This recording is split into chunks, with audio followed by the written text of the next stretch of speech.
4 વર્ષની ગુમ થયેલ દીકરી શોધી પરિવારને સોંપતી ખેડબ્રહ્મા પોલીસ। ગઈ તારીખ 20/10/2025ના રોજ ખેડબ્રહ્માના બજારમાંથી ગુમ થયેલ 4 વર્ષની બાળકીને રાજસ્થાનથી શોધી લાવી તેના પરિવાર સાથે મિલન કરાવાયું હતું।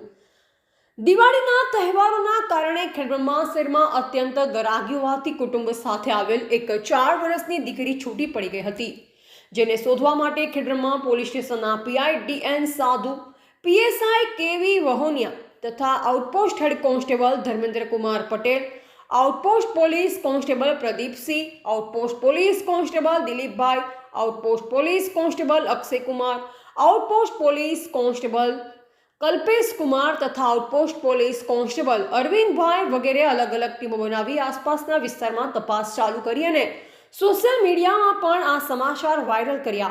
जे दरमियान हकीकत मळेल કે સાવનક્યારા તાલુકા કોટડા રાજસ્થાનના ગમા લાધાભાઈની દીકરીને ખેડબ્રહ્મા ખાતેથી એક છોકરી મળેલ, જેના વાલી વારસા ન મળતા તેને ઘરે લઈ ગયેલ।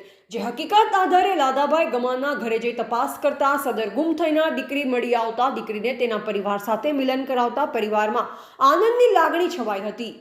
રિપોર્ટર જયેશ ઠાકોર સાથે શૈલેષ પટેલ, જિલ્લા બ્યુરો ચીફ, સાબરકાંઠા।